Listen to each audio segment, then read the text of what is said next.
جناب علامہ سید شہنشاہ صاحب نقوی اپنے مخصوص انداز میں فضائل و مسائل سے اپنا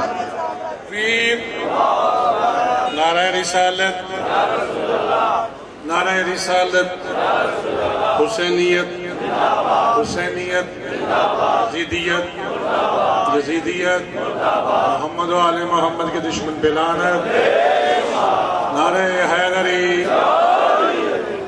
عظیم شخصیت، یہ ذکر حسین کا معجزہ سمجھیں، وسیلہ ہم سب لوگوں کے لیے، یہ نجات کا رستہ ہے۔ مظلوم کربلا کے غم میں رو کر اپنے گناہوں سے شفا ملتی ہے، اور ہمارے لیے باعث عزت پورے ملک کے لیے، بیرون ملک کے لیے، ملت جعفریہ کے لیے، ہر انداز سے جتنی بھی تعریف کروں کم ہے۔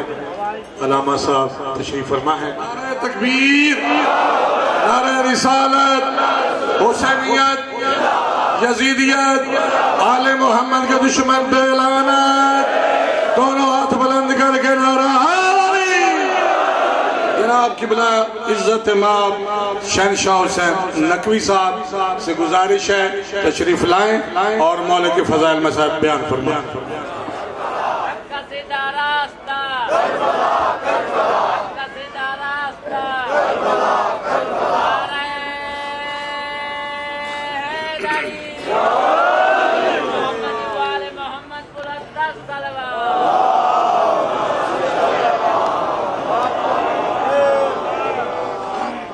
فاتحہ۔ بسم اللہ الرحمن الرحیم مالک یوم الدین نحمدہ و ایاک نستعین صراط الذین انعمت علیہم غیر المغضوب علیہم ولا الضالین۔ اعوذ باللہ من الشیطان الرجیم، بسم اللہ الرحمن الرحیم۔ الحمد للہ الذی لا یبلغ مدحتہ القائلون ولا یحصی نعماءہ العادون ولا یعدی حقہ المجتہدون، الذی لیس لصفتہ حد محدود ولا نعت موجود ولا وقت معدود ولا اجل ممدود، فطر الخلائق بقدرته ونشر الرياح برحمته، الصلاة والسلام على الرسول المسدد المصطفى العمجد المحمود الأحمد سيدنا ومولانا ومولى الكونين جد الحسن والحسين معاني أبا القاسم محمد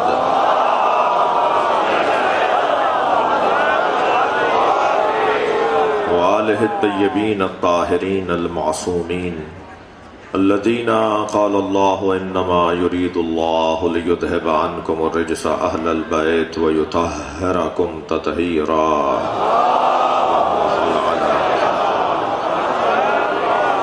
ولعنۃ اللہ علی اعدائہم اجمعین من یوم عداوتہم الی قیام یوم الدین، اما بعد۔ قال الحکیم فی قرآن الکریم، بسم اللہ الرحمن الرحیم، وَلَسَوْفَ يُعْطِيكَ رَبُّكَ فَتَرْضَاهُ۔ صلوات۔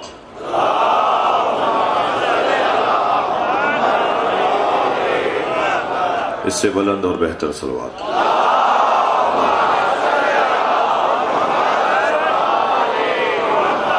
فقیر بیٹھے ہوئے ہیں اپنی حاجات کے لیے بلند تر صلوات۔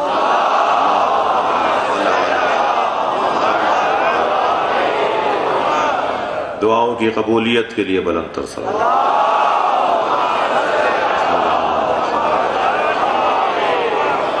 سورہ مبارکہ ضحیٰ آیت نمبر 5۔ آیت کا نشان بھی 5 اور آیت بھی سیدہ کی شان ہے۔ قرآن خالق اور مخلوق کی گفتگو کو کہتے ہیں، مگر خالق بھی ایسا جس سے مخلوق عشق کرتی ہے، اور مخلوق بھی ایسی جس سے خالق پیار کرتا ہے۔ میں اگر یوں کہہ دوں کہ قرآن عاشق اور معشوق کی گفتگو ہے تو غلط نہیں ہوگا، مگر یہ طے کرنا مشکل ہے کہ عاشق اللہ ہے یا عاشق مصطفیٰ ہے۔ بہت دیر لگے تو بھی ایک نتیجے تک جاؤں گا، میں آپ کو نتیجہ پہلے کہہ دیتا ہوں۔ اللہ عاشق مصطفیٰ ہے یا مصطفیٰ عاشق الہی؟ میں اس نتیجے پہ پہنچاؤں جب یہ احمد ہوتے ہیں تو عاشق ہوتے ہیں، جب محمد ہوتے ہیں تو معشوق ہوتے ہیں۔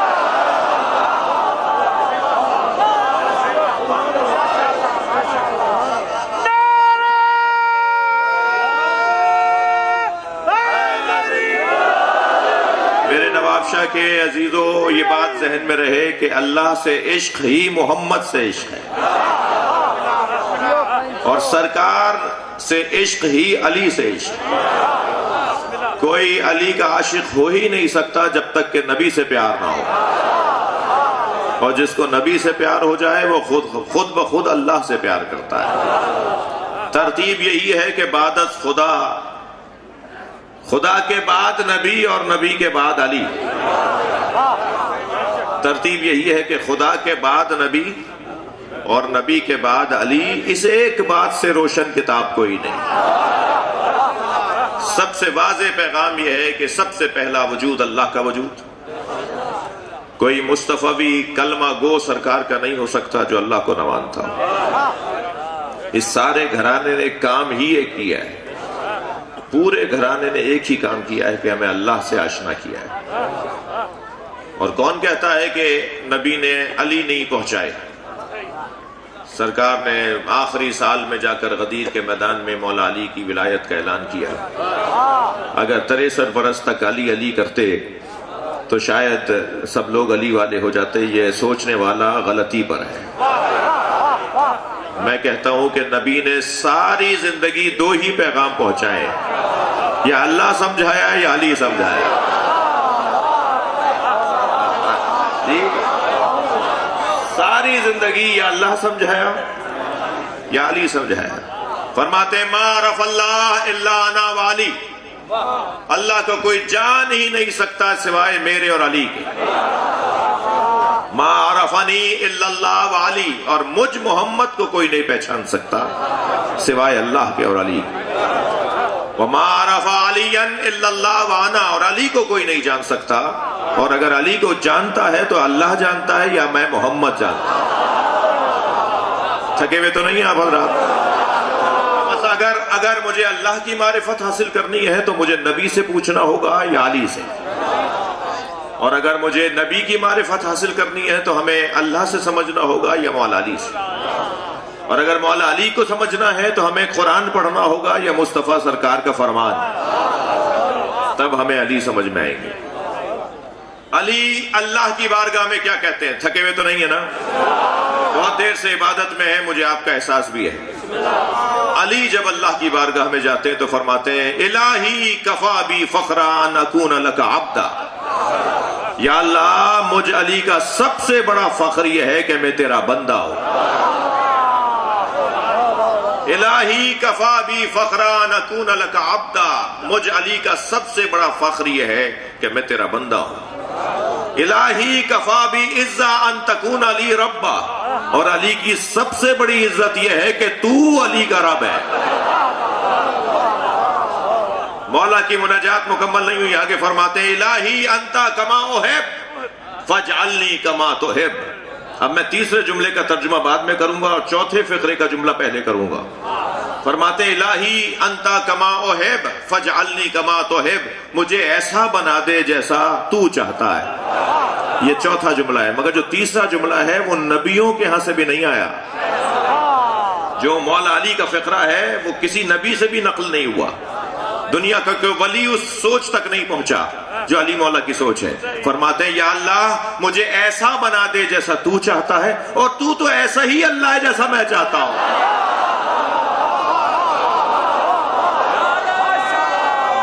صلوات پڑھیں مولا کی ذات پر۔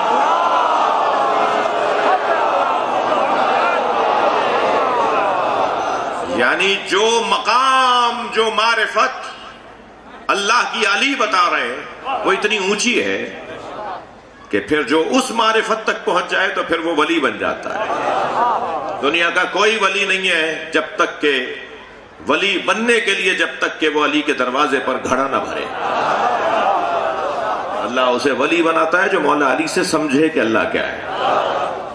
اسی لیے سہون شریف ہے، اجمیر شریف ہے، اچ شریف ہے، مگر نجف اشرف ہے۔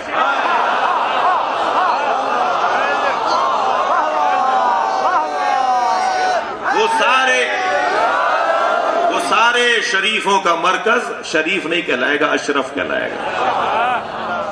ہر اللہ کا ولی اس وقت تک ولی نہیں بنے گا جب تک کہ علی علی نہ کرے۔ اس لیے میں اپنے ذاکرین، اپنے قبیلے کے لوگوں سے کہتا ہوں، خطباء و ذاکرین سے، کہ یہ جو مجلس میں مولا کے چاہنے والے بیٹھے ہوئے ان کا احترام کرو، انہیں ڈانٹو نہیں، ان کو کچھ کہو نہیں، کیونکہ کیا معلوم کہ فلاں دوست کے پیچھے بیٹھا ہوا اللہ کا ولی ہو، کیا معلوم جس کو میری کوہنی لگ گئی ہے وہی علی والا ہو۔ ویسے بھی یہ جو جگہ ہے نا، یہ وہ فرش ہے جو عرش سے ڈائریکٹ جوڑتا ہے۔ ہاں حدیث ہے انہو منظر الملائکہ، جہاں نبی اور آل نبی کا ذکر ہو رہا ہو فرشتے اسے دیکھ رہے ہوتے ہیں، فرشتوں کا یہاں پہرا ہوتا ہے۔ یہاں جب ہم آتے ہیں تو انتہائی خلوص کے ساتھ آتے ہیں۔ اس وقت مجلس میں بہت سے لوگ دنیاوی اعتبار سے حیثیتوں والے لوگ بیٹھے ہوں گے، جی بڑی سواریوں سے اتر کر آئے ہوں گے، بڑے بنگلوں سے نکل کر آئے ہوں گے، لیکن جیسے ہی فرش ازا پر آئے جوتیاں اتار کے آئے ہیں، وضو کر کے آئے ہیں، ادب احترام سے آئے ہیں، نیت کو خالص کر کے آئے ہیں۔ ہم سب جوتیاں اتار کے مجلس میں آتے ہیں۔ مولا علی نے جوتیوں کا نام دنیا رکھا ہے، ہم اپنی دنیا باہر چھوڑ کر آتے ہیں۔ مجلس سے باہر جائیں گے تو کوئی زمیندار اور کوئی کروڑ پتی ہوگا، مجلس میں سب حسین کے فقیر ہیں۔ اس سے بہتر اور تربیت کی جگہ کہاں ہوگی، جہاں ہمیں اپنی ذات کی نفی کی مشق کروائی جاتی ہو۔ سارا مسئلہ ہی ذات کی نفی کا ہے۔ حسین مولا کے ساتھ وہ چل سکتا ہے، کربلا کا سفر تو آج بھی ہے نا۔ یہ جو مجالس ہیں یہ در حقیقت امام حسین کی پکار حل من ناصر ینصرنا، اس کا لبیک کہنا ہے۔ ہم مجلس کے اندر جب آتے ہیں نا تو ہم لبیک یا حسین کے لیے آتے ہیں۔ تو قافلہ تو چل رہا ہے امام حسین کا، تو امام حسین نے کیا فرمایا کہ کون میرے ساتھ چل سکتا ہے؟ امام فرماتے ہیں من کان باذلا فینا فلیرحل معنا، امام حسین کا فرمان، جو اپنی ذات سے، اپنی انا سے، اپنی ذات سے ہاتھ اٹھا سکتا ہے وہ مجھ حسین کے ساتھ چلے۔ یہاں تو میں فلاں ہوں، میں فلاں ہوں، میں یہ ہوں، میں وہ ہوں۔ خاص طور پہ اگر کوئی ذمہ دار اپنی ذمہ داری ادا کرتے ہوئے ہم سے شناختی کارڈ مانگ لے، ہم سے پوچھے آپ کون ہیں، آپ اپنی شناخت کروائیں، تو ہم اپنی گاڑی کا آدھا شیشہ اتار کے کہتے ہیں ہمیں نہیں جانتے ہم کون ہیں۔ ہم سے کوئی پوچھ رہا ہوتا ہے تم آپ اپنی شناخت کروائیے، کون ہیں آپ، تو ہم کہتے ہیں ہمیں نہیں جانتے ہم کون ہیں، تم نہیں جانتے میں کون ہوں۔ میں ان بچوں جوانوں سے کہہ رہا ہوں، اگر کبھی آپ سے کوئی کہے نا کہ تم نہیں جانتے میں کون ہوں، تو اسے فوراً کہا کرو تم خود نہیں جانتے کہ تم کون ہو۔ اگر میں اپنے آپ کو پہچان لوں تو ولی نہیں ہو جاؤں گا۔ ہر وہ شخص اللہ کا ولی بنا ہے جس نے خود کو پہچانا ہے، اور یہ قاعدہ امام مولا علی کا دیا ہوا قاعدہ ہے۔ مولا علی فرماتے ہیں من عرف نفسا فقد عرف ربا، جس نے اپنے آپ کو پہچان لیا اس نے اپنے رب کو پہچان لیا۔ ساری الجھنی تو یہ ہے کہ میں اپنے آپ کو نہیں پہچانتا۔ میں چاند کو جانتا ہوں، سورج کو جانتا ہوں، زمین کو جانتا ہوں، آسمانوں کی تمام تہیں اور منزلوں کو جانتا ہوں، میں فلاں پرندے کے بارے میں جانتا ہوں، میں فلاں گھوڑے کے بارے میں جانتا ہوں، میں فلاں زمین کے مٹھی بھر کے خاک اٹھا کے بتا دوں گا اس میں کدو اچھا اگے گا یا بھنڈی اچھی نکلے گی۔ میں ساری باتیں جانتا ہوں مگر یہ نہیں جانتا کہ میں کون ہوں۔ بس جب میں اپنے آپ کو پہچاننے لگ جاؤں گا تو پھر یہی وہ منزل ہے کہ جو فقر کی منزل ہے۔ یقین جانی عزیزو، میں یہ بات کئی جگہ کر چکا ہوں اور تکرار مطلب نہیں ہے کہ ان مجلسوں کی جو نتیجے ہیں وہ بہت دور تک ہیں. ہمیں اپنے اخلاق سے مولا علی کی تبلیغ کرنی ہے. ہم مولا علی کے مبلغ ہیں. یہ سارا مجمع سن کے مجھ جیسے لوگ بول کے ہم سب علی کی تبلیغ کر رہے ہیں. معاشرے کو علی تک پہنچا دو, خدا تک خود پہنچے گا. ہو نہیں سکتا کوئی علی والا ہو اور وہ اللہ والا نہ ہو, ممکن ہی نہیں ہے. لہذا وہ تمام تر خوبیاں جو کمالات اس مجلس کے ہمیں اس مجلس میں آنے سے نصیب ہوتے ہیں, بعض اوقات ہمیں پتہ بھی نہیں ہے کہ ہمیں کیا چیز مل گئی ہے, وہ چیز مل چکی ہوتی ہے. بس ان بچوں جوانوں سے میں نصیحت کروں گا, جب بھی مجلس میں آیا کرو باوضو آیا کرو, وضو کر کے آیا کرو. بانیان سے بھی کہوں گا کہ امام بارگاہ کے پنڈال کے ساتھ کوئی وضو کی جگہ ضرور بنایا کرو, تاکہ لوگ جب مجلس میں آئیں تو وضو کر کے آئیں. جب بدن پاک ہو جائے گا تو روح خود ہی پاک ہو جائے گی. آہستہ آہستہ اس مشق کی طرف بھی جانا ہے. تمام تر کمالات اللہ نے اس گھرانے کے نام قرار دیے ہیں, اور ان کمالات کی جو مرکزی ذات اور شخصیت ہے وہ سیدہ کی ذات. لہذا ارشاد ہوا وَلَسَوْفَ يُعْطِيكَ رَبُّكَ فَتَرْضَىٰ, اے میرے حبیب بہت جلد تمہارا رب تمہیں اپنی ایک عطا کے ذریعے راضی کرے گا. اس آیت کی تفسیر میں آپ کی توجہ چاہوں گا. بڑا گھر بنانا, خاص طور پہ جن کے پیسے حلال کے ہوں, انہیں پتہ ہے کتنا مشکل ہے. ناراض تو نہیں ہوا کوئی مجھ سے؟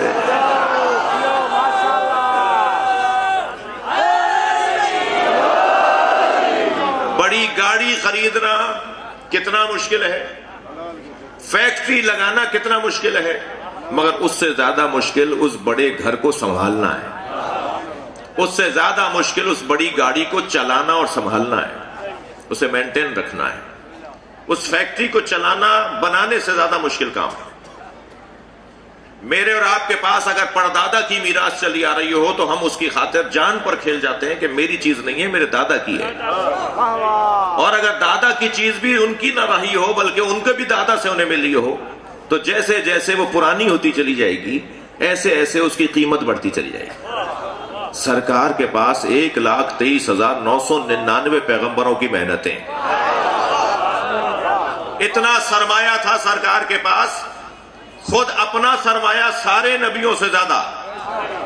تو فرماتے ہیں یا اللہ یہ بچے گا کیسے, میں تقاضا بشری کے تحت اس دنیا سے چلا جاؤں گا, یہ محفوظ کیسے رہے گا.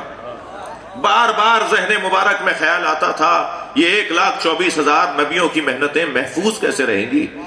اللہ نے آیت نازل کر کے بشارت دی, میرے نبی اے میرے حبیب بہت جلد اللہ تمہیں اپنی ایک عطا سے راضی کرے گا, ایک عطا تمہیں دے گا جس کی وجہ سے تمہیں سکون ہو جائے گا کہ تمہاری ساری محنتیں بچیں گی.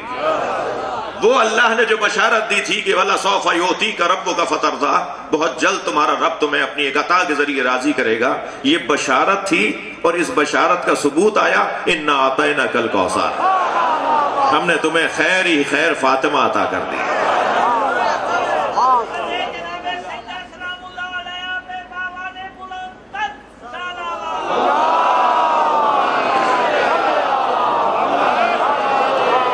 سیدہ عطائے الہیہ کا نام قیامت تک بنام سیدہ نبی کا نہیں, سارے نبیوں کی محنتوں کا محافظ نام. سیدہ ضمانت لے رہی ہیں, سیدہ کا وجود ضامن وجود ہے, ایک بال برابر بھی نبیوں کی محنتیں متاثر نہیں ہوں گی, اس لیے کہ زہرا کی اولاد موجود ہے. قیامت تک سیدہ کے بچے بچائیں گے سارے نبیوں کی محنتوں کو. عطا الہی ہے سیدہ کا وجود. مجھے اگر حضرت لال شہباز قلندر رحمت اللہ علیہ, حضرت شاہ عبداللطیف بھٹائی رحمت اللہ علیہ, حضرت عبداللہ شاہ غازی کی طرف سے کوئی رومال آ جائے کہ یہ ہمارا نوکر ہے, اس کو رومال ہدیے میں بھیج دو, تو اس رومال کی حفاظت میں اپنی جان سے زیادہ اس لیے کروں گا کہ دینے والا بڑا ہے. جیسے جیسے دینے والا بڑا ہوتا چلا جائے گا ایسے ایسے ہدیے کی قیمت بڑھتی چلی جائے گی. جی اب سمجھ میں آیا سیدہ کے آنے پہ نبی کھڑے کیوں ہوتے تھے. بیٹی نہیں آ رہی, عطا الہی آ رہی ہے. اللہ کی عطا آ رہی ہے. آگے بڑھ کے ہاتھوں کا بوسہ دیتے تھے, استقبال کرتے تھے سرکار میری بیوی کا, اور وہاں لا کے بٹھاتے تھے جہاں خود بیٹھے تھے. جو ادب, جو احترام, جو تعظیم, جو خیال. اور ایک دفعہ نہیں, 6 مہینے سے زیادہ سیدہ کے دروازے پہ کھڑے ہو کے سلام کیا. آیت تطہیر نازل ہونے کے بعد اور نبی کی رحلت تک سرکار روزانہ نماز فجر کے بعد سیدہ کے دروازے پہ کھڑے ہو کر آواز دیتے تھے, السلام علیکم یا اہل بیت النبوہ, تاکہ الجھن دور ہو جائے کہ اہل بیت نبوت کون ہے. اس دروازے کی تعظیم. سورہ مبارکہ نور کی جب یہ 32ویں آیت نازل ہوئی, فی بیوت اذن اللہ ان ترفع ویذکر فیہا اسمہ ویسبح لہ فیہا بالغدو والآصال. صبح شام جن گھروں میں اللہ کا ذکر ہوتا ہے اور اس کی تسبیح ہوتی ہے, ان گھروں کو تعمیر بھی کرو, ان گھروں کی تعظیم بھی کرو. تو اصحاب نے پوچھا, یا رسول اللہ وہ گھر کون سے ہیں جن کی تعمیر اور تعظیم کا اللہ نے حکم دیا ہے؟ حضرت نے فرمایا, بیوت الانبیاء, وہ انبیاء کے گھر ہیں جن کی تعظیم اور تعمیر کا اللہ نے حکم دیا ہے. بات پوری ہو گئی تھی, آیت نازل ہوئی, صحابہ نے پوچھا گھر کون سے ہیں جن کی تعظیم کرنی ہے؟ نبی نے فرما دیا وہ انبیاء کے گھر ہیں. مگر پھر بھی حضرت ابوبکر نے اشارہ کر کے کہا, عجیب حکمت ہے, کہ ھذا المکان منہا, یہ علی و بطول کا گھر ان میں سے ہے. کیا حکمت ہے کہ حضرت ابوبکر ہی سوال کر رہے ہیں؟ وہ حکمت تو تاریخ بتائے گی. پھر پوچھ رہے یہ گھر علی و بطول کا ان میں سے. بھائی نبیوں کے گھر کی بات سرکار نے فرما دی, یہ نبی تو نہیں ہے, مگر یہ بات کرنے کے بعد ان کا پوچھنا کہ یہ گھر علی و بطول کا گھر ان گھروں میں سے ہے جن گھروں کی تعظیم کا اللہ نے حکم دیا ہے. نبی نے بے ساختہ فرمایا, نعم من افضلہا, یہ ان سب سے افضل ہے. صلوات پڑھیں محمد و آل محمد.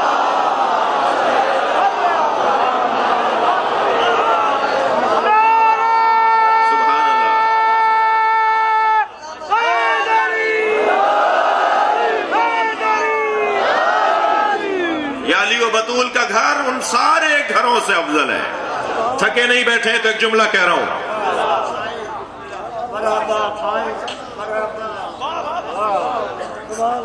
ایک صلوات اور پڑھیں گے محمد.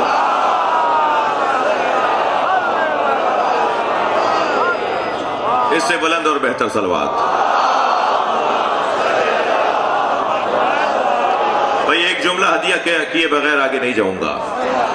جب علی و بطول کا گھر سارے نبیوں کے گھر سے افضل ہے تو علی و بطول نبیوں سے افضل کیسے نہیں ہے؟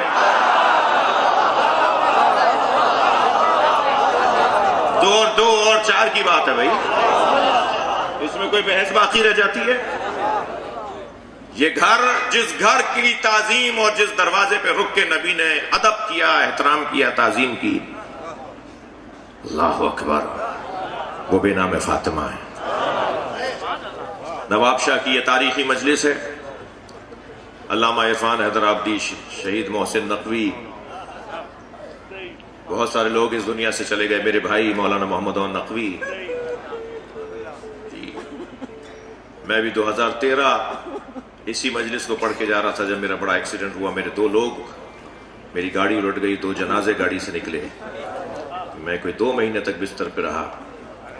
اس مجلس سے بڑی یادیں وابستہ ہیں. تو آج آپ سب کی اور اپنی حفاظت کے لیے بلندتر صلوات کی دعا کروں گا.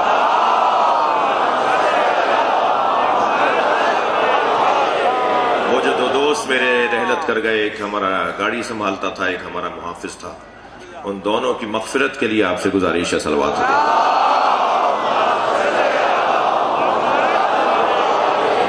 بانی مجلس ازا جناب میمن صاحب کے مرحومین کی مغفرت کے لیے بلندتر صلوات.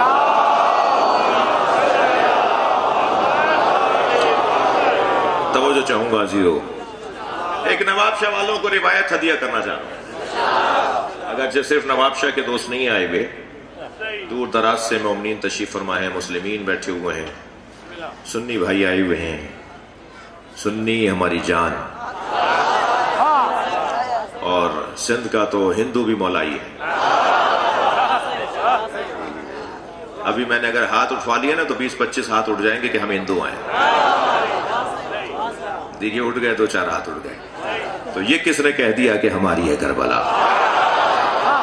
عباس زیدی صاحب کا یہ کس نے کہہ دیا کہ ہماری ہے کربلا؟ حق بات تم کہو تو تمہاری ہے کربلا۔ شیعہ مالک تو نہیں ہے نا امام حسین کے زاداری، یہ تو پیار کی بات ہے، یہ تو محبت والوں کا مجمع ہے، یہ پیار دینے والوں کا مجمع ہے۔ وہ جو تنگ نظر لوگ ہیں نا ان کی الٹی گنتی شروع ہو گئی ہے، جو تنگ نظر لوگ ہیں نا چھوٹے دماغ والے، تنگ نظر علی والا نہیں ہوتا۔ یہ میرا پرانا جملہ ہے اور میں تکرار اس لیے کرتا ہوں کہ تبلیغ سمجھتا ہوں اسے۔ 3 لوگوں کو یا علی مدد نہیں کہنا چاہیے، ایک کنجوس کو،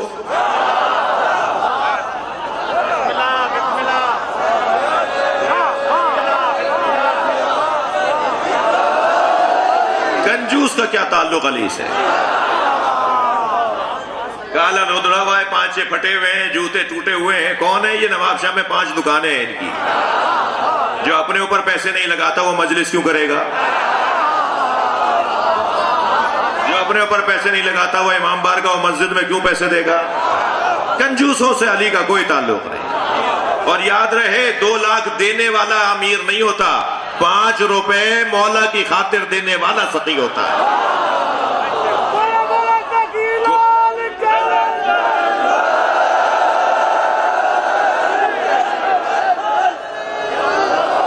کوئی نہیں سوچے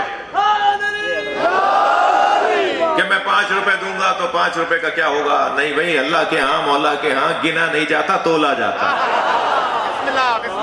گنتی نہیں ہوتی وہاں پر۔ اس نے 100 روپے دیے تو بڑا آدمی ہے، اس نے 5 دیے تو چھوٹا آدمی نہیں ہے۔ یہاں پیسوں سے گنتی نہیں ہوتی، دل سے گنتی ہوتی ہے، کیفیت قلبی کا مسئلہ ہے۔ تو کنجوس لوگوں کا تعلق کوئی مولا سے نہیں ہے، کنجوس اور علی والا ہو نہیں سکتا۔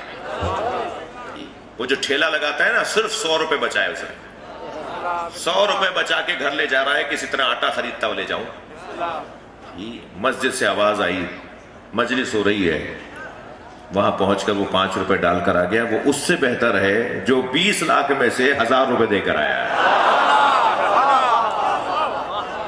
تو کنجوس، پہلا نام کنجوس کا علی سے کوئی تعلق نہیں۔ دوسرا نام بتاؤں جیسے مولا کا نام لینے سے پہلے 6 دفعہ سوچنا چاہیے، علی والا بزدل نہیں ہوتا، علی والا شجاع ہوتا ہے، بہادر ہوتا ہے۔ خبردار،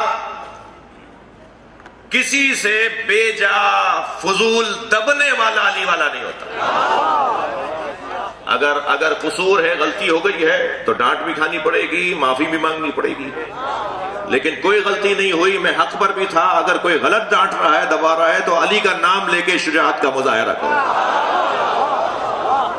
علی والا بزدل نہیں ہوتا۔ اور تیسرا بندہ جو علی والا نہیں ہوتا وہ ہے تنگ نظر، چھوٹے دماغ والا۔ وہ پنجابی ہے، وہ پٹھان ہے، وہ سندھی ہے تو سندھی میں، وہ جتوئی ہے تو وہ چانڈیو ہے، اور پھر سادات میں یہ بخاری ہیں تو یہ شیرازی ہیں تو یہ کاظمی ہیں تو یہ رضوی ہیں، پھر اس میں بھی تنگ نظریاں، پھر اور زیادہ آگے بڑھتے ہیں تو وہ سنی ہے، وہ شیعہ ہے۔ نہیں عزیزو، تنگ نظر علی والا نہیں ہوتا۔ میں ان بچوں جوانوں سے کہہ رہا ہوں جو سنی بچے آئے ہوئے ہیں وہ شیعہ مسجدوں میں آ کے ہاتھ باندھ کے نماز پڑھا کریں، جیسا تمہیں دین سمجھایا ایسے ہی عمل کرو، مگر شیعہ مسجدوں میں، یعنی جس کی مینجمنٹ شیعوں کے ہاتھ میں ہے، وہاں آ کے نماز پڑھ دو جی، اچھا لگے گا۔ 4 کھولے ہوئے پڑھ رہے ہوں گے، 2 باندھے ہوئے پڑھ رہے ہوں گے۔ میرا یہ جملہ پرانا ہے مگر میرا دل کہہ رہا ہے ہدیہ کر دوں۔ مجھے وہ سنی بہت اچھا لگتا ہے جو لاکھوں شیعوں میں ہاتھ باندھ کے نماز پڑھتا ہے، کربلا میں، نجف میں، مشہد میں، کاظمین میں، سامرہ میں، مولا علی کے مزار میں کہیں کہیں 10 15 20 2 4 5 ہاتھ باندھے ہوئے نظر آ رہے ہوتے ہیں۔ مجھے وہ سنی بہت اچھا لگتا ہے، اس لیے اچھا لگتا ہے کہ وہ ہاتھ باندھ کے لاکھوں شیعوں میں بتاتا ہے شیعوں سے ڈرنا نہیں ہے، مارتے نہیں ہیں۔ تم لاکھوں شیعوں میں بھی چلے جاؤ تو گھبراؤ نہیں، یہ مارنے والے لوگ نہیں ہیں، یہ دہشت گرد نہیں ہے۔ اور اس لیے بھی اچھا لگتا ہے کہ اس نے جو دین سمجھا ہے اس پہ عمل کرنے کی جرت بھی رکھتا ہے۔ بہادروں سے تو ویسے ہی علی والوں کو پیار ہونا چاہیے، مگر عزیزو ناراض نہ ہوئیے گا، ایک جملہ کہہ رہا ہوں، مجھے وہ سنی بہت اچھا لگتا ہے جو لاکھوں شیعوں میں ہاتھ باندھ کے نماز پڑھتا ہے، مگر اتنا ہی وہ شیعہ برا لگتا ہے جو 4 سنیوں میں ہاتھ باندھ لیتا ہے۔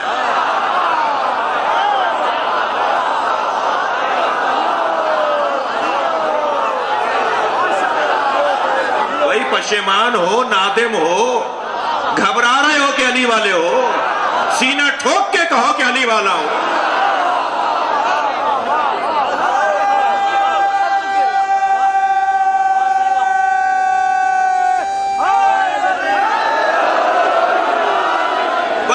سے کہو کہ میں مولا علی کی فقہ پر عمل کرتا ہوں، میں علی کے بیٹے جعفر صادق کے مطابق نماز پڑھتا ہوں، میں اولاد علی کے مطابق روزہ کھولتا ہوں، مجھے کوئی پشیمانی نہیں ہے، کوئی ندامت نہیں ہے، مجھے فخر ہے کہ میں شیعہ ہوں۔ اگر کہیں آپ کو ایئرپورٹ پر کسی رستے روڈ پہ کسی بازار کسی مارکیٹ میں کوئی پوچھے تم شیعہ ہو تو دائیں بائیں دیکھ کر نہیں جواب دو، کہو الحمدللہ، سینہ ٹھوک کے کہو الحمدللہ میں شیعہ ہوں، کوئی پشیمانی نہیں، ہمیں تو فخر ہے کہ ہم علی والے ہیں۔ مرنا نہیں ہے کیا؟ کوئی ہیپیٹائٹس بی سی میں مرے گا، کوئی ہارٹ فیلئر میں مرے گا، کوئی ایکسیڈنٹ میں مرے گا، جی کوئی بائی پاس ہوتے ہوئے مرے گا، کوئی برین ٹیومر میں مرے گا، بہتر نہیں علی علی کہتے ہوئے دم نکلے، کالے کپڑوں میں دم نکلے؟ میں ہرگز اپنے لوگوں کے سے بات کر رہا ہوں اور سنیوں سے پیار کا مظاہرہ پہلے کر چکا ہوں۔ سنی ہماری جان ہے، سنیوں سے ہمارا پیار ہے، سنی مسلمان ہیں، ہمارے نزدیک وہ مسلمان ہیں، ہم تکفیر کے قائل نہیں ہیں، یاد رہے ہم تکفیر کے قائل نہیں ہیں۔ اور پیغام دے رہا ہوں نواب شاہ کے اس تاریخی اجتماع سے، یہ جو قومی اسمبلی میں بل پاس ہوا ہے یہ کسی بل میں جائے گا۔ لبیک یا حسین،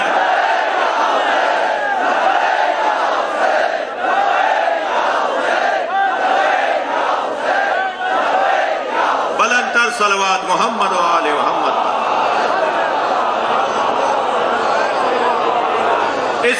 اس ملک میں کوئی قانون جو سنیوں کے بنیادی حقوق کے خلاف ہو پاس نہیں ہوگا، ہم شیعہ پاس نہیں ہونے دیں گے، اور اس ملک میں کوئی قانون جو شیعوں کے بنیادی حقوق کے خلاف ہو پاس نہیں ہو سکتا۔ یہ پاکستان پاکستان ہے، یہ اتفاقاً 14 اگست کو نہیں بنا ہے،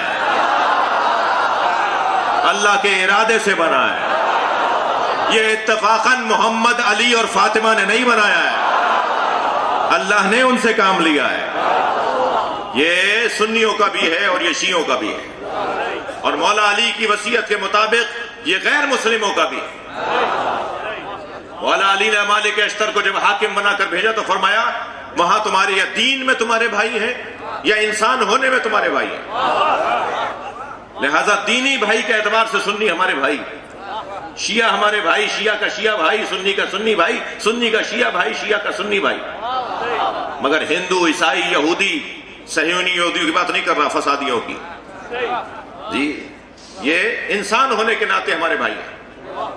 مولا علی نے فرمایا اما اخ لک فی الدین اور نذیر لک فی الخلق، جہاں تمہیں بھیج رہا ہوں یا تمہارا دین میں بھائی ہے یا تم جیسا ہونے میں تمہارا بھائی ہے۔ وہ بھی تو انسان ہے، وہ بھی تو سانس لیتا ہے، وہ بھی تو روٹی کھاتا ہے، اس کے سر میں بھی تو درد ہوتا ہے، اس کے ہارٹ دل کے اندر بھی تو تکلیف آ سکتی ہے، لہذا ہمیں اس کا بھی احساس کرنا ہے۔ اس ملک میں کسی کے بنیادی حقوق کو پامال کرنے کی کسی کو اجازت نہیں ہے۔ پھر تم نے اب تک تو طے ہی نہیں کیا کہ صحابہ کی تعریف کیا ہے۔ جی ہمیں پتا ہے تمہاری نیتیں کیا ہیں، تم اس بل کے ذریعے یزید کو صحابی بناؤ گے،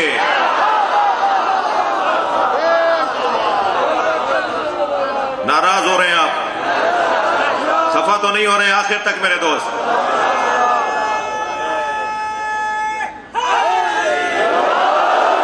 تم اس بل کے ذریعے سے یزید کو صحابی بناؤ گے، تم اس بل کے ذریعے سے مروان کو صحابی بناؤ گے،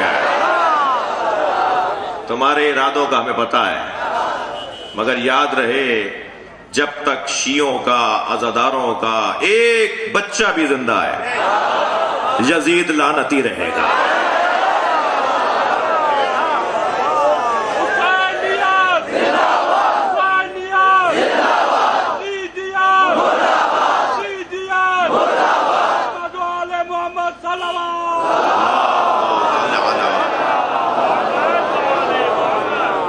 تسلی دیجئے، میری باتوں سے اکتا تو نہیں رہے آپ؟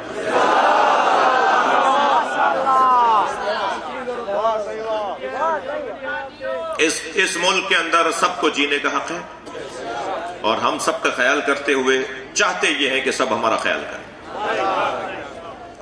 سنیوں کے مقدسات کی توہین کرنا ہمارے فقہا کے نزدیک حرام ہے، مگر سنی طے کریں کہ ان کے مقدسات کیا ہیں.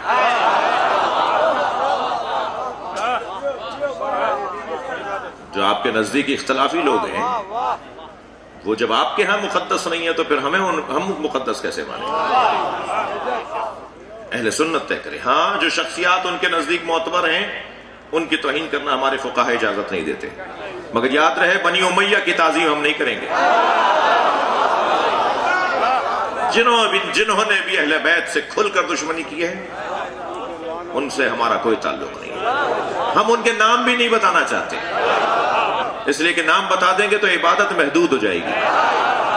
ہم تو اہل بیت کے دشمنوں پہ لعنت بھیجتے ہیں، جو دشمن ہے لعنت پہنچے گی،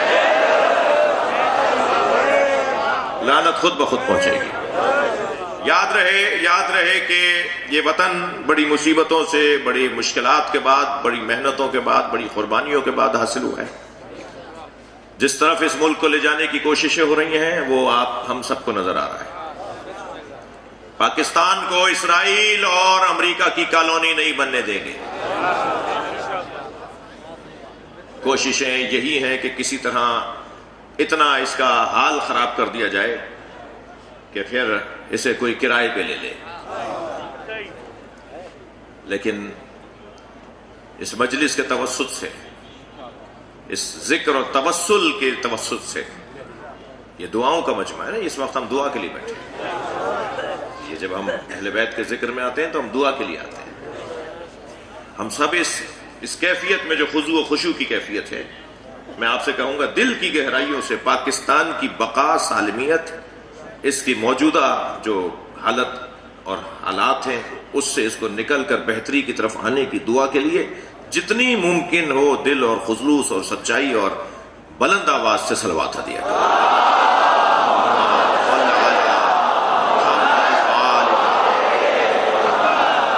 میں آپ کو 10 منٹ اور فضائل پڑھنا چاہ رہا ہوں، 10 منٹ آپ کے ساتھ اور رہنا چاہتا ہوں.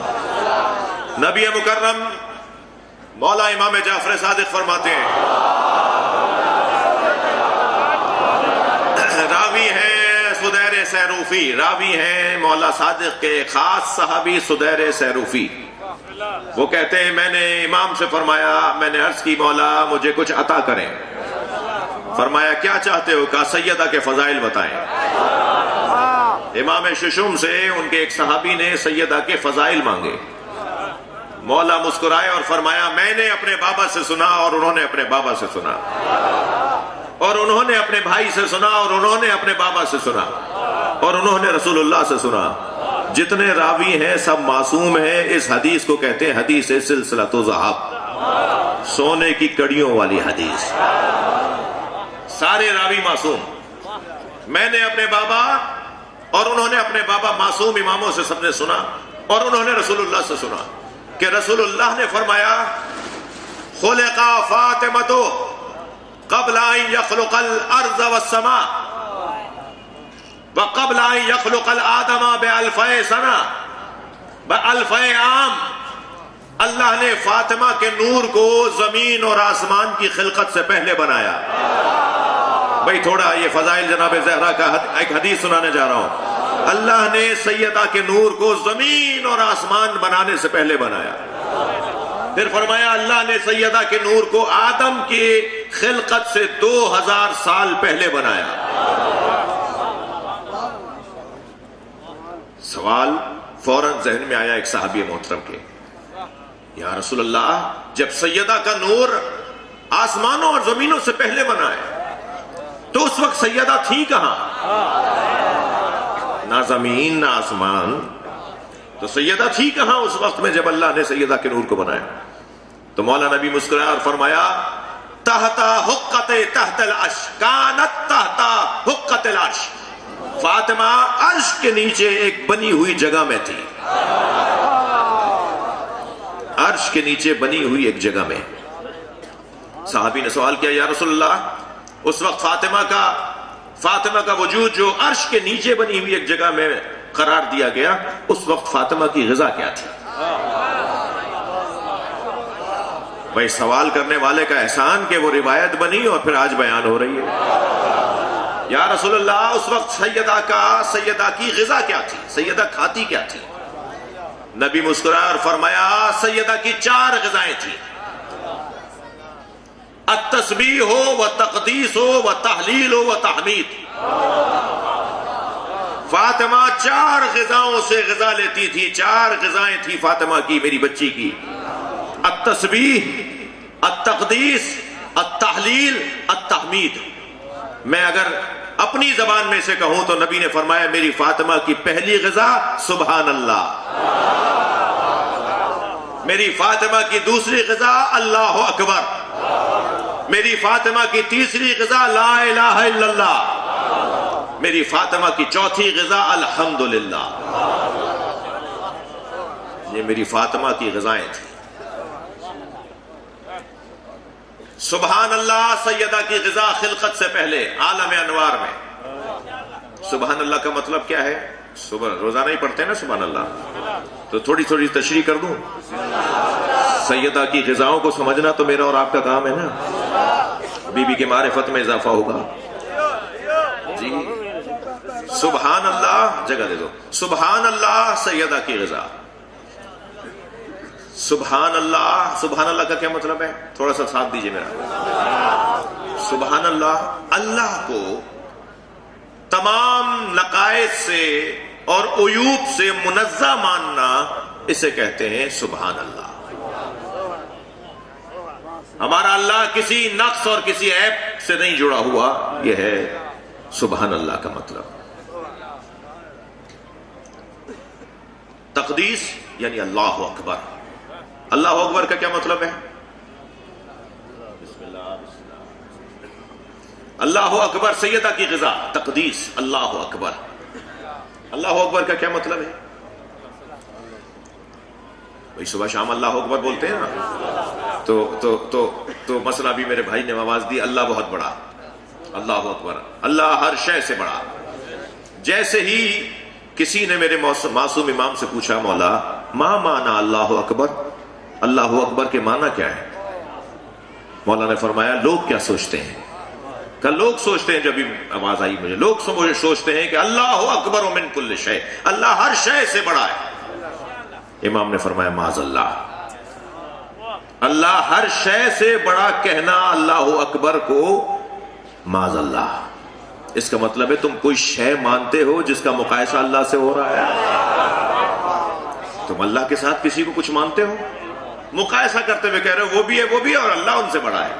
مولا نے فرمایا اللہ اکبر کے یہ معنی نہیں ہے، اللہ اکبر کے معنی ہے اللہ اکبر من ان یوصفا، اللہ بلند اور بڑا ہے ہر اس شے سے جو اس کے بارے میں کہی جائے۔ کیا کہیں گے، کتنا کہیں گے، جو بھی کہیں گے اللہ اس سے بڑا ہے، یہ ہے مطلب اللہ اکبر کا۔ تحلیل لا الہ الا اللہ، سیدہ کی تیسری غذا عالم انوار میں لا الہ الا اللہ۔ لا الہ ایک علیحدہ جملہ ہے، الا اللہ ایک مکمل جملہ ہے۔ جی معین الدین چشتی جب حسین کو دیکھتے ہیں تو کہتے ہیں حقا کے بنا لا الہ از حسین۔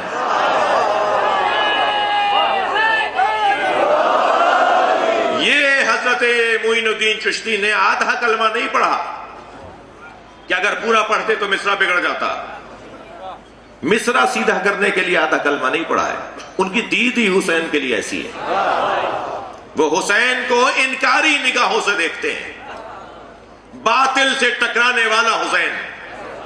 لیکن جب علامہ اقبال حسین کو دیکھتے ہیں تو فرماتے ہیں سطر عنوان نجات ماں نوشت، نقش الا اللہ بر صحرا نوشت. علامہ اقبال نے کلمے کا آدھا حصہ پڑھا، چشتی نے کلمے کا پہلا حصہ پڑھا. معید الدین چشتی جب دیکھتے ہیں تو حسین کو انکاری آنکھوں سے دیکھتے ہیں، اور اقبال دیکھتے ہیں تو اقراری اور اثباتی نگاہوں سے دیکھتے ہیں. لیکن میں اپنے محترم سننے والوں سے کہوں گا کہ ایک ولی کو مان کے دوسرے ولی کو چھوڑو گے تو حسین ملیں گے نہیں. سب کا احترام کرنا پڑے گا، سب سے کچھ نہ کچھ ملے گا. بی بی کی تیسری غذا لا الہ الا اللہ، بی بی کی چوتھی غذا الحمدللہ. بہت دیر لگا سکتا ہوں، بہت دیر اور بیٹھ سکتا ہوں، مگر بہت آپ کو زحمت دے لی. میرے بھائی، میرے مہمان تشریف فرمائے ہیں، بہترین خوش گلو، خوش لہن، خوش فکر، مولا کے مداح ہیں، مولا کے خدمت گزار اور نوکر ہیں. اور انشاءاللہ ہر سال کی طرح، ہمیشہ کی طرح آج بھی اپنے محترم مجمع کو ان کے ذہن میں مولا کی ولا کا رس ڈالیں گے. ایک جملہ کہہ کے مصائب کے چند جملے. جس سیدہ کی غذا سبحان اللہ، اللہ اکبر، لا الہ الا اللہ، الحمدللہ ہو، اس کے بچے کربلا میں مصیبتوں میں شکرن للہ ہی تو کہیں گے.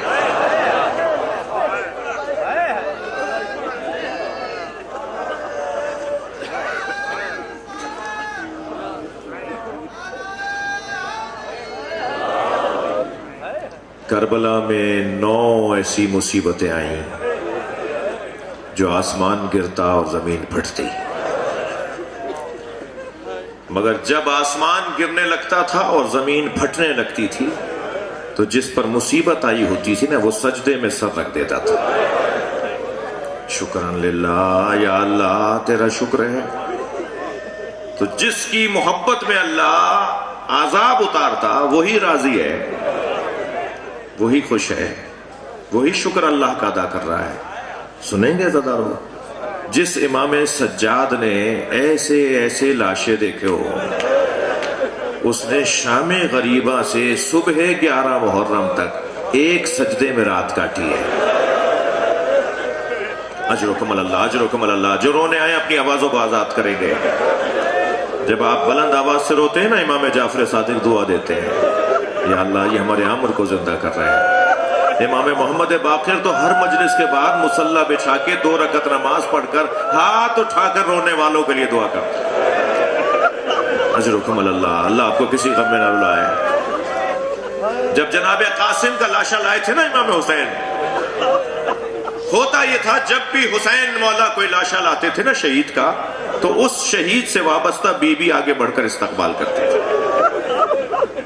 جیسے حضرت قاسم کا لاشا آیا تو ساری بیویاں تو نظر آئیں، مگر بی بی حضرت قاسم کی والدہ نظر نہیں آئی. امام حسن کی بیوہ، امام حسن کی زوجہ، مادر حضرت قاسم بی بی ام فروا نظر نہیں آئی. تو امام حسین نے تعجب سے جناب زینب سے فرمایا، بہن زینب بھابی کہاں ہے؟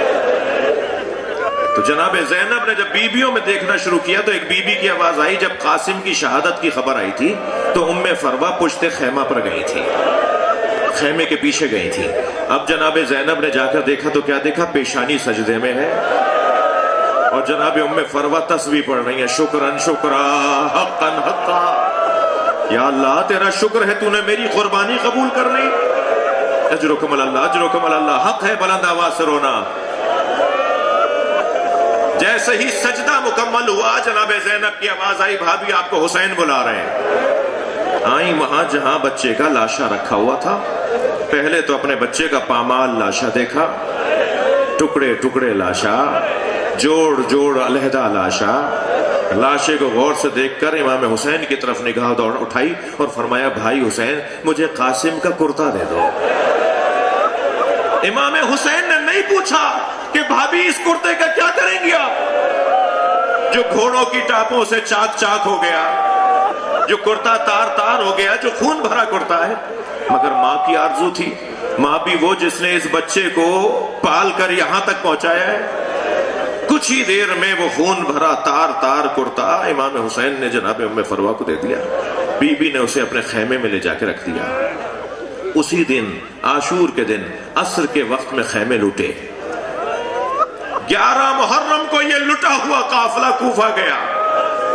کوفے سے شام گیا، شام میں اسیر رہا، اسیری سے رہائی کے موقع پہ تبرکات واپس آئے۔ ہر بیوی نے اپنی اپنی گٹھڑی اٹھائی ہوئی تھی، مگر جناب ام فروا نے گٹھڑی کو سینے سے لگایا ہوا تھا۔ یہ قافلہ شام سے کربلا آیا، کربلا سے مدینہ آیا۔ جب مدینہ پہنچی نا، فرمانے لگی میرا اونٹ جنت البقیع لے جاؤ۔ جناب ام فروا بار بار کہتی ہے میرا اونٹ جنت البقیع لے جاؤ۔ جب جنت البقیع پہنچی، قبر امام حسن کے برابر میں بیٹھی، گٹھڑی کھولی، خون بھرا کرتا نکالا، امام حسن کی قبر پر پھیلا دیا۔ اے میرے والی، تمہارے بچے کی نشانی لائی۔ حق ہے، حق ہے، اللہ آپ کو کسی غم میں نہ رلائے، یہ جوانوں کی جوانیاں سالم رہے۔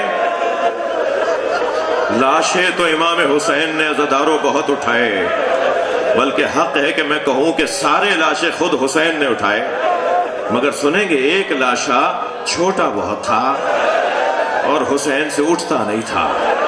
کبھی آگے جاتے تھے انا للہ، کبھی الٹے پیر واپس آتے تھے رضاً بقضائہ و تسلیما لامرہ۔ بار بار کبھی آگے جاتے ہیں میرے مولا علی اصغر کا لاشا لے کر، کبھی الٹے پیر واپس آتے ہیں۔ اسی کیفیت میں تھے کہ خیمے سے پردہ ہٹا، جناب سکینہ نظر آئیں۔ بی بی نے دیکھا کہ بھائی بابا کی گود میں چین سے سو رہا ہے۔ تکلف نہیں کریں، جن کے مذہب میں رونا جائز ہے وہ تکلف نہ کریں، آوازوں کا آزاد کریں گے۔ میں 2-3 منزلیں لے کر اپنے بھائی کو ممبر دے رہا ہوں۔ جو کچھ دیر پہلے بچہ تڑپ رہا تھا، وہ بابا کی گود میں اب چین سے سو رہا ہے۔ کیونکہ امام حسین پانی پلانے لے گئے تھے نا، تو جناب سکینہ نے وہیں سے آواز دے کر کہا بابا میں بھی پیاسی ہوں، مجھے بھی لے جاؤ۔ حسین کیا بتائیں کیسا پانی پلایا ہے۔ اجرکم اللہ، اجرکم اللہ۔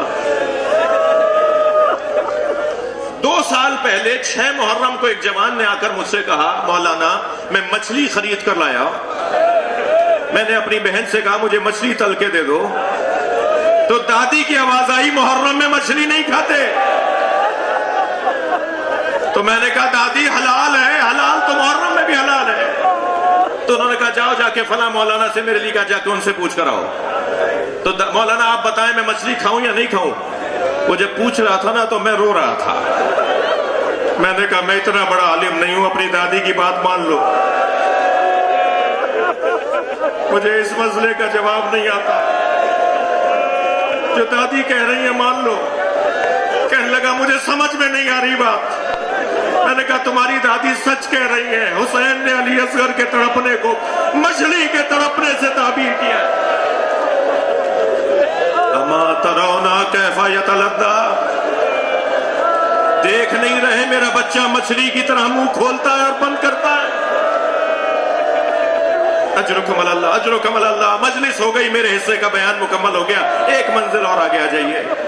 اب جب جناب سکینہ نے کہا نا بابا میں بھی پیاسی ہوں، مجھے بھی پانی پلا لائیے، تو یہ آواز خیمے میں گئی بی بی رباب کے کانوں تک، اور بی بی نے محسوس کر لیا کہ سکینہ بابا سے بات کر رہی ہیں، میرا بچہ پانی پی کر آ گیا ہے۔ تو ماں والے لوگ جانتے ہیں نا کیا کیفیت ہوتی ہے ماں کی، جی جن کے بچے چھوٹے ہوتے ہیں ان ماؤں کی کیفیت کتنی جلدی دروازے پر آئی ہوگی۔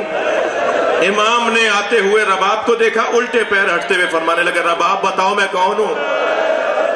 خود اپنی زوجہ سے حسین پوچھ رہے ہیں بتاؤ میں کون ہوں۔ بی بی نے دور سے آواز دے کر کہا آپ حجت خدا ہیں، آپ میرے امام ہیں۔ جیسے ہی فرمایا نا آپ میرے امام ہیں، امام نے ابا کا دامن ہٹا دیا۔